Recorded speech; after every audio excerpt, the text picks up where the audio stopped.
وہ ایک صاحب قربانی کے بارے میں پوچھنے لگے, قربانی کے بارے میں, یہ ابھی قربانی آنے والی ہے نا, تو اس میں بھی یہی اعتراضات, یار اتنا پیسہ غریبوں کو کھلا دیا جاتا ہے بھائی, ایک ایک گھر میں 2-2 لاکھ 1.5 لاکھ 1 لاکھ کی قربانی ہو رہی ہے, ایک جانور کٹتا ہے نا, اور اس کا گوشت 3-4 دن میں کباب بنا کے کھا پی کے ختم.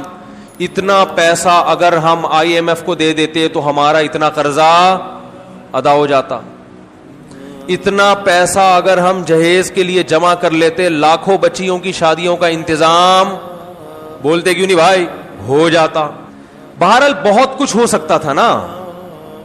اتنا پیسہ ہم اپنے بچوں کی پڑھائیوں پہ لگا دیتے تو بچے, ہمارے ملک سے جہالت کا خاتمہ ہو جاتا. اتنا پیسہ یوں کر دیتے تو یوں ہو جاتا, یوں کر دیتے. اور اگر چلو گوشت ہی میں خرچ کرنا تھا, بھئی علماء کہتے ہیں نا غریبوں کو گوشت کھانے کو مل رہا ہے, تو اتنا پیسہ گوشت خرید کے اسٹاک کر دیتے اور پھر پورے سال آرام آرام سے تقسیم ہوتے. یعنی گورنمنٹ یہ اعلان کرتی بھائی قربانی کی مد میں سب اتنے پیسے جمع کرائیں, 50,000 ہم کرا دیتے, 1 لاکھ رفیع بھائی کرا دیتے, 1.5 لاکھ فلاں کرا دیتا, اور یہ کرا کے گورنمنٹ یا کوئی کمیٹی بن جاتی جو کہتی اب ہم ایک دن میں نہیں بلکہ پورے سال میں ڈیوائڈ کر کے جانور ذبح کر کے غریبوں میں بانٹتے رہیں گے, اس سے غریبوں کو فائدہ زیادہ ہوتا. بھئی 3 دن میں ہی آپ نے لاکھوں کروڑوں جانور کاٹ دیے, اس میں تو ضائع بھی بہت ہوتا ہے نا. ارے اس کو اسٹور کر کے, بھئی یہ گائے مفتی صاحب کی ہے, یہ گائے فلاں کی ہے, یہ گائے فلاں کی ہے, اب یہ بس اللہ کے نام پہ ہو گئی ہے, اب بوقت ضرورت بقدر ضرورت جب ضرورت ہوگی یہ گائے کٹتی رہے گی, راشن بٹتا رہے گا غریبوں میں. یہ 3 دن کے اندر اندر ہی کیوں, 3 دن کے اندر اتنا جانور جب آپ کاٹتے ہیں تو فائدے کے بجائے نقصان, بولو نا, زیادہ ہوتا ہے. معاشی لحاظ سے جانور کے گوشت کی قیمت بہت زیادہ اوپر چڑھتی ہے, جو ظاہری کیلکولیشن بتاتی ہے, حقیقت تو اللہ ہی جانتا ہے. ارے مجھے ایک بات بتاؤ نا یار, یہ بات بھی سمجھانا کوئی مشکل کام ہے. دیکھو آپ کے پاس 3 لاکھ روپے پڑے ہوئے ہیں یا 2 لاکھ روپے پڑے ہوئے ہیں, ماہرین معیشت کیا کہتے ہیں, وہ 2 لاکھ ایک دن میں خرچ کر لو یا پورے سال ڈیوائڈ کر کے خرچ کرو, زیادہ بہتر کون سا کیا عمل ہے, پورے سال ڈیوائڈ کرو. ایسا ہی ہے نا. تو آپ کے پاس اتنے جانور کروڑوں گائے بیل بکرے دمبے موجود ہیں, تو ماہر معیشت کہیں گے کہ 3 دن کے اندر کاٹ کے ان کے کباب بنا کے کھا جانا, اس سے بہتر ہے کہ ان کو پورے سال میں ڈیوائڈ کر دو. کچھ محرم میں کٹیں گے, کچھ سفر میں کٹیں گے, کچھ ربیع الاول میں کٹیں گے, اس سے گوشت کی قیمت بھی کیا رہے گی, ہمارے کنٹرول میں رہے گی, وافر مقدار میں غریبوں کو گوشت بھی ملتا رہے گا. عقل تو یہی کہتی ہے. اسی وجہ سے یہ لبرلز لوگوں کو بڑے اعتراضات ہوتے ہیں, یار یہ کون سی قربانی ہے, یار یہ کیا ہے, یار یہ کون سا طریقہ ہے, یار جانور لاؤ کاٹو, جہاں پہ کسائی لے گیا نکال کے, اور کھال جو ہے نا وہ فلان لے گئے, اور پھر وہ کھایا پیا 3 دن ہلا گلا. کچھ لوگ اسٹور کر لیتے ہیں لیکن وہ بھی اپنے لیے کرتے ہیں, غریبوں کے لیے تھوڑی کرتے ہیں.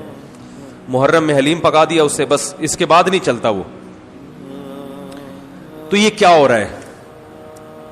دوسری بات, گوشت خرید کے اگر وہ سستا پڑتا ہے, جانور خرید کے کاٹ کے کھایا جائے تو وہ اور زیادہ مہنگا پڑتا ہے. تو یہ کروڑوں روپے کا سرمایہ اس طرح بھی ہلاک ہو رہا ہے.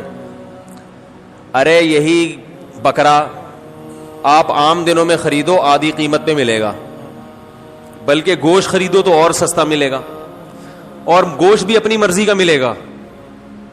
جو سری پائے کے عادی نہیں ہیں وہ سری پائے نہ خریدیں, لیکن یہی آپ بقرعید والے دن خریدو تو ڈبل قیمت پہ. کیا خیال ہے بھائی؟ اور اگر کاٹنا ہی تھا تو جو لنگڑے لولے جانور ہیں ان کو کاٹ دو, گوشت تو سب میں ایک ہی جیسا نکلتا ہے نا. ارے کسی کا جانور لنگڑا ہے, اندھا ہے, کاڑا ہے, کنکٹا ہے, وہ تو ویسے ہی گوشت پہ تھوڑی کوئی اثر پڑتا ہے. جانور اندھا ہو, گوشت تھوڑی اندھا ہے. لیکن شریعت نے کیا کہا, معذور جانور کی قربانی, بولو بھائی, نہیں. یہ تو ایک اور اعتراض ہمارے لیے کھڑا کر دیا. تو اتنے سارے اعتراضات قربانی پہ ہوتے ہیں, ان سب کا ایک ہی جواب ایک حدیث میں موجود ہے. صحابی نے پوچھا یا رسول اللہ یہ قربانی کیا ہے؟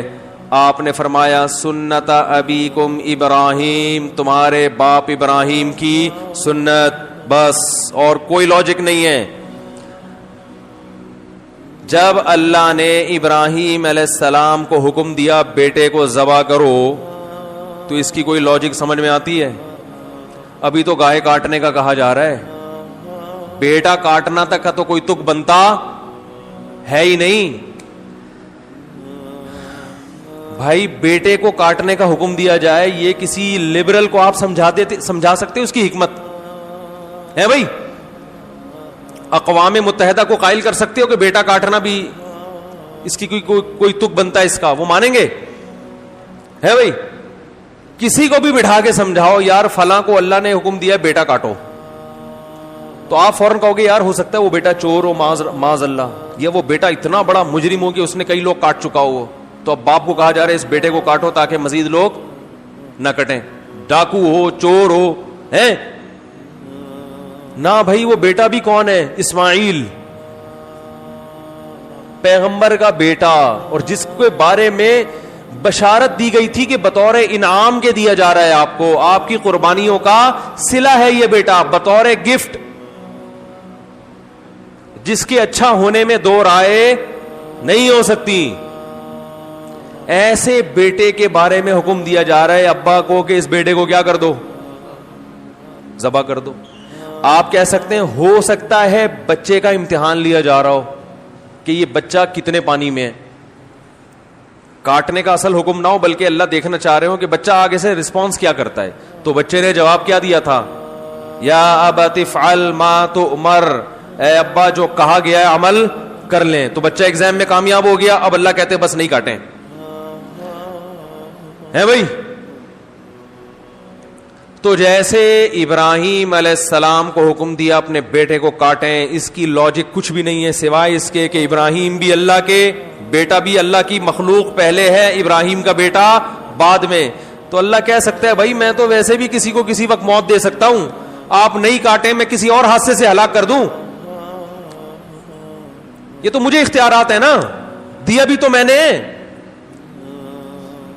یہ ثابت کرنے کے لیے کہ ابراہیم تو میرا بندہ ہے اور تیرا بیٹا بھی میرا غلام ہے. غلام کو جب حکم دیا جاتا ہے تو اس کے پاس کیوں کا آپشن نہیں ہوتا, بس یہ ثابت کرنے کے لیے کاٹو. تو ہمیں حکم دیا جا رہا ہے کہ بیٹے مت کاٹو بلکہ بیٹے تو مزید پیدا کرو, نسل بڑھانے کا حکم ہے نا, لیکن بیٹے کے بدلے میں جانور کاٹو. اور اس جانور پہ جو اعتراضات ہوں کہ کیوں کاٹنے کا حکم دیا جا رہا ہے, اتنے پیسے سے غریب کی شادی کرا دیتے. ایک تو غریب کی جب بھی مثال آتی ہے شادی کی آتی ہے بیچارے کی مثال, کیونکہ غریب کے ہر مسئلہ حل ہوتا ہے, شادی نہیں ہوتی بیچارے کی. غریب کو روٹی بھی مل جاتی ہے, لوگ زکات فطرہ دے دیتے ہیں غریبوں کو, میں نے دیکھا ہے, بلکہ دیتے ہی غریبوں کو ہیں, تلاش کر کر کے غریبوں کو دیتے ہیں. ہر کام علاج بھی ہو جاتا ہے. غریب کا مسئلہ اٹکتا کہاں ہے؟ رشتہ لینے جائے گا, جتنا بھی ترس آ رہا ہو نا آپ کو, آپ بولے گے بھائی تو یہ 1 لاکھ مزید لے لے, پتلی گلی سے نکل یہاں سے, بیٹی نہیں دوں گا. تو غریب کے سارے مسائل کہاں کے کھڑے ہوتے ہیں. اس لیے میں مثال دیتا ہوں, غریب کی شادی نہیں ہوتی اس کی بیچارے کی, رشتہ نہیں دیتا کوئی, تو غریب بھی نہیں دے رہے ہوتے. کمال کی بات یہ غریب بھی نہیں دے رہے ہوتے اس کو. تو اس لیے میری زبان سے نکلتا ہی یہی لفظ ہے ہمیشہ. ہاں تو میں یہ عرض کر رہا تھا کہ لوگ کہہ سکتے تھے کہ یہ جو تم نے 1.5-2 لاکھ کا بیل خریدا ہے, اس سے کسی غریب کی شادی کرا دیتے, یا کھانا کھلا دیتے, یا کسی غریب بچی کو جہیز دے دیتے, یا فلانا کر دیتے, تو ڈمکانا کر دیتے. تو آپ ان سے بولو بھائی جب ابراہیم علیہ السلام کو اللہ نے حکم دیا تھا بیٹے کو ذبح کرو, تو ابراہیم علیہ السلام بھی اس قسم کے اشکال اگر کر لیتے تو وہ اللہ کے خلیل نہ بنتے, وہ معاذ اللہ نقل کفر شیطان کے دوست بن جاتے. تو آپ مجھے بھی شیطان کا دوست بنانے کی کوشش نہ کریں. اللہ نے حکم دیا کہ کاٹو تو میں کیا کروں گا؟ کاٹوں گا. اور حج میں تو اس سے بھی زیادہ عجیب معاملہ ہوتا ہے. یہاں تو ہم گوشت کھا بھی لیتے ہیں, کھلا بھی دیتے ہیں, مینا میں جو کروڑوں لاکھوں جانور ذبح ہوتے ہیں وہ تو بیچارے اکثر ضائع ہو جاتے ہیں. لیکن عقل پرستوں کو اللہ نے یہاں ایک جواب دیا ہے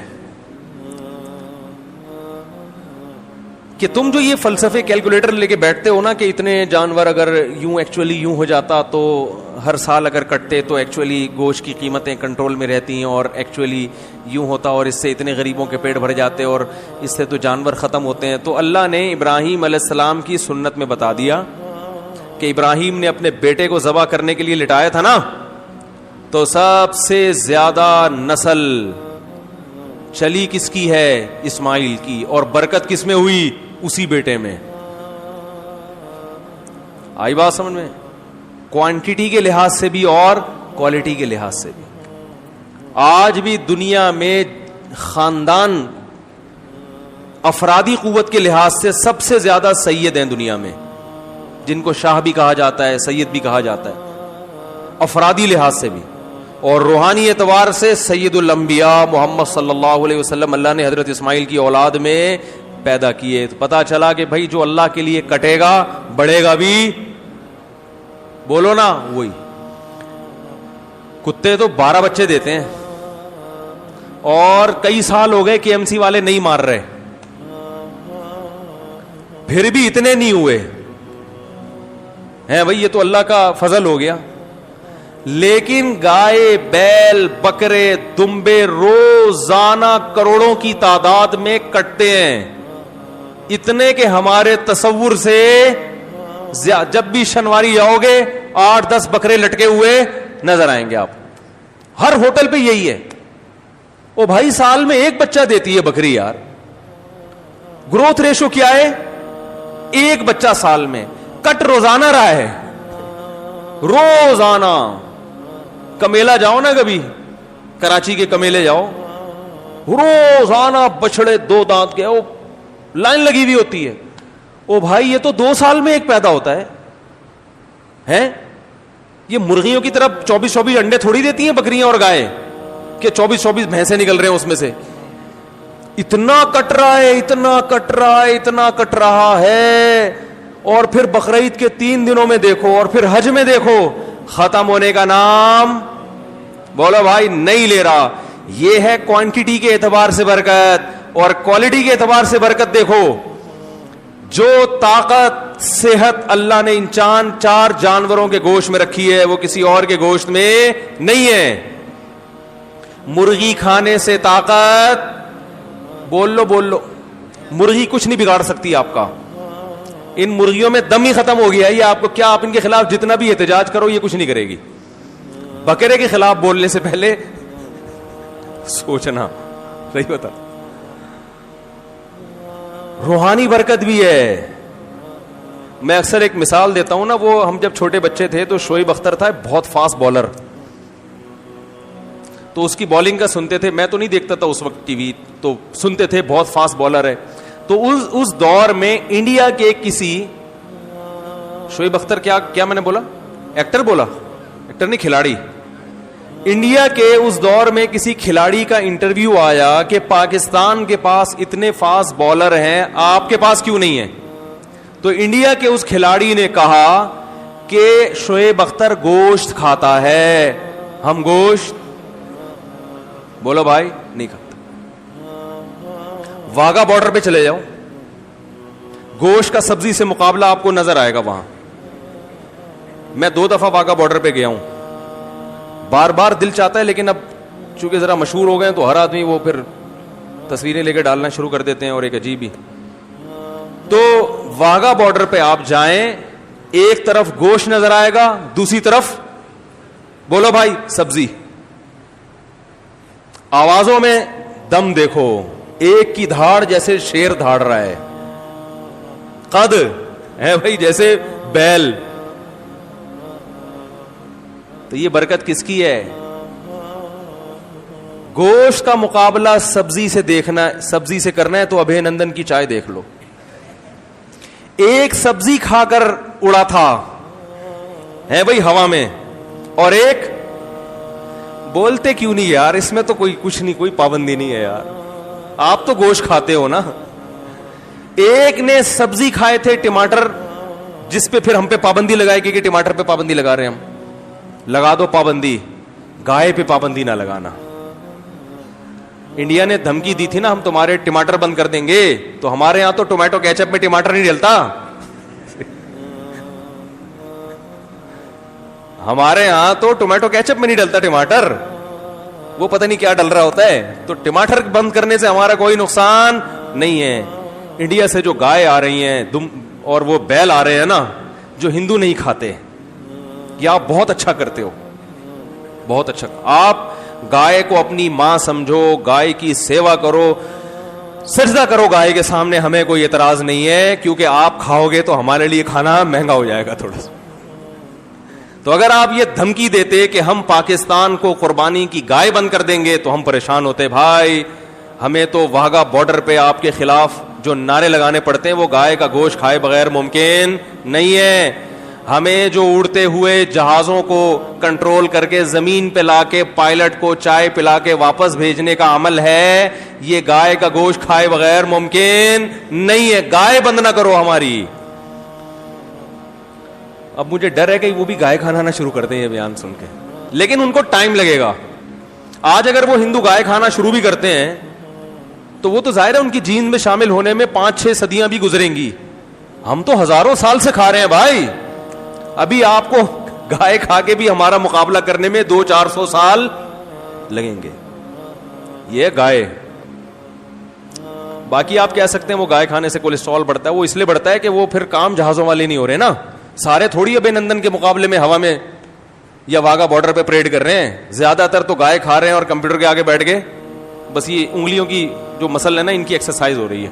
اس کے لیے گائے کھانے کی ضرورت بولو بھائی نہیں. آفس میں بیٹھے ہوئے ٹھش پش, تو اس سے کیا ہوگا؟ تو پھر وہ ظاہر ہے پھر تو پھٹو گے. گائے پھر یہ گائے کی توہین ہے. یہ جو گائے کا گوشت کھانے سے کولیسٹرول بڑھتا ہے, یہ گائے کے گوشت کی توہین کی وجہ سے بڑھتا ہے.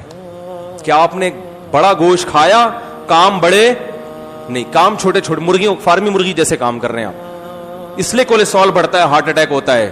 بڑا گوشت وہ کھائے جو کام کیا کرے, بڑے کرے, جو فضاؤں میں جہازوں پہ قبضہ کرے, پائلٹوں کو آسمانوں سے نیچے اتارے اور PIA کے جہاز لے جا کے. اللہ کی پناہ یار, یہ بھی ہمارے ہی یہاں ہو رہا ہے. اس میں گائے کا قصور نہیں ہے, یہ PIA والوں کا ذاتی قصور ہے. تو خیر میں یہ کر رہا تھا کہ نبی صلی اللہ علیہ وسلم نے فرمایا یہ قربانی کیا ہے, تمہارے باپ ابراہیم کی سنت. اس میں بتا دیا کہ قربانی وہ کرے گا جو اپنے آپ کو اللہ کا غلام سمجھتا ہے کہ میرے رب نے جس بات کا مجھے حکم دے دیا میں اس کا پابند ہوں, میری سمجھ میں آئے یا نہ آئے. اور آپ دیکھو کیسا عجیب حکم ہے, 3 دن تک آپ جانور کاٹ سکتے ہو, تیسرے دن کا سورج غروب ہوا اب آپ جانور نہیں کاٹ سکتے. وہ کاٹنا عبادت نہیں ہے. اب وہ ایک جانور ہے, گوشت کھانا ہے تو کاٹ لیں, نہیں کھانا تو چھوڑ دیں, قربانی نہیں ہوگی. حالانکہ وہی جانور ہے, وہی نیت ہے, لیکن اللہ نے کہا نہیں یہ عبادت ہے. عبادت ٹائم کے اندر ہوتی ہے. ٹائم جو جس چیز کا ٹائم ہے اسی ٹائم پہ. عید کی نماز عید کے دن ہوگی. آج اگر کوئی عید کی نماز پڑھنا چاہے تو تھوڑی ہوگی. تو اسی طرح یاد رکھیں جیسے اللہ نے قربانی کا حکم دیا یہ بتانے کے لیے کہ اس حکم پر وہی عمل کریں گے جو مجھے اپنا رب سمجھتے ہیں.